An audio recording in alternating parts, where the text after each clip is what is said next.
नमस्कार दोस्तों, अक्सर विद्यार्थियों के मैसेज आते रहते हैं कि सर पढ़ाई करते हैं पर पढ़ाई में मन नहीं लगता है, क्या करें। तो दोस्तों, अगर आप पढ़ाई कर रहे हैं और पढ़ाई में अगर मन नहीं लगता है तो आपको ये 4 से 5 बिंदुओं विशेष ध्यान में रखने हैं। इन अगर 4 से 5 बिंदुओं का आप एनालिसिस करते हैं और अपने जीवन में आचरित करते हैं तो वास्तव में आपका पढ़ाई में तो मन लगेगा ही लगेगा, आपका जो संकल्प है वो भी आपका सिद्ध हो जाएगा।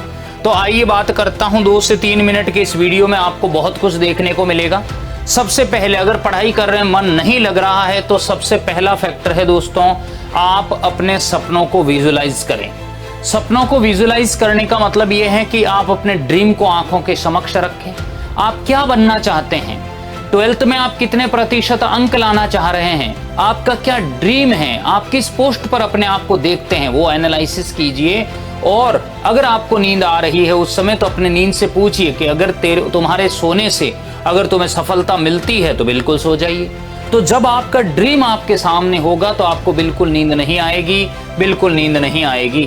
तो आपको क्या करना है, आप उसे जरूर सोचें। अगर आप उसे सोच रहे हैं, आंखों में रख रहे हैं उस चीज को, तो आपको नींद वगैरह नहीं आएगी दोस्तों। फिर अगर मैं कहूं, सफल छात्रों की कहानियां पढ़ें। अगर पढ़ाई में मन नहीं लग रहा है, डिस्ट्रैक्शंस हो रहा है, तो आप सफल जो भी टॉपर्स हुए हैं, जो भी जिंदगी के अंदर सफल व्यक्ति हैं, उनकी कहानियां पढ़ें। बोर्ड टॉपर्स की कहानी सुने, कैसे उन्होंने स्ट्रगल किया, किस तरीके से उन्होंने अंक प्राप्त किए, आप उनकी बात को सुने। प्रेरक कहानियां सुने, मोटिवेशनल स्टोरीज सुने, उनके ऊपर विशेष सेशन को आप जरूर सुने।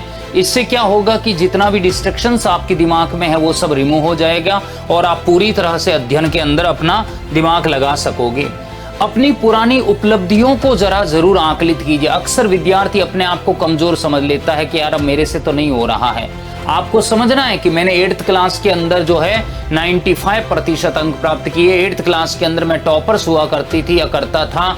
8th क्लास के अंदर मैंने खेल कूद में इन प्रतियोगिताओं में भाग लिया था। तो अपनी पुरानी उपलब्धियों के आधार पर अपने आप का मूल्यांकन करें, आप निश्चित ही उस डिस्ट्रैक्शन से दूर हो जाएंगे और पढ़ाई में मन लगने लगेगा। अपने अच्छे मार्क्स का आकलन करें कि हाँ, मेरे उस क्लास में इतने अच्छे मार्क्स आए थे, बहुत सारे मुझे सर्टिफिकेट मिले थे, गवर्नमेंट की तरफ से बहुत से प्रशंसा पत्र भी मिले हुए हैं। उन सभी उपलब्धियों को फिर से दिमाग में डालिए, निश्चित ही आपका ध्यान पढ़ाई में लगेगा।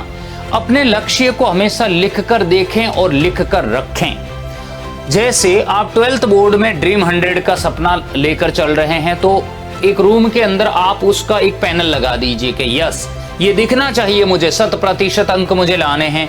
नेक्स्ट, आप किस सर्विसेज में अपने आप को देखना चाहते हैं, defence services, education, nursing, medical, जिस सेक्टर में अपने आप को देखना चाहते हैं उसको सामने रखिए। जब वो गोल आपकी आंखों के समक्ष दिखने लगेगा तो दोस्तों आपको जीवन में कोई नहीं हरा पाएगा। और पढ़ाई में मन लगने का क्या, आपको लक्ष्य के अंदर आप इतने चूर हो जाओगे कि आपको आसपास की बातें भी नहीं सूझेगी। दूसरी और अंतिम बात हमेशा मैं कहता हूं, और एक बात मेरी हमेशा याद रखना दोस्तों, कि मन करके पढ़ना जरूरी नहीं है। मन करके पढ़ना जरूरी नहीं है, लेकिन पढ़ना शुरू करने पर अक्सर मन अपने आप लगने लगता है। यानी मन करेगा तभी आप पढ़ने बैठोगे, नहीं, आप पढ़ने बैठ जाइए। जब आप पढ़ने बैठोगे तो आपका मन अपने आप लगने लग जाएगा, अपने आप लगने लग जाएगा। तो पढ़ाई में मन लगाने की जरूरत है दोस्तों, समय की प्रतीक्षा करने की आवश्यकता नहीं है। आई होप आपको ये सभी इंफॉर्मेशन बहुत अच्छे से समझ आ गई है। जितनी भी बाधाएं आपके अध्ययन के समय आ रही है वो सब हट जाएगी और आप एक कुशल अध्ययन कर पाएंगे।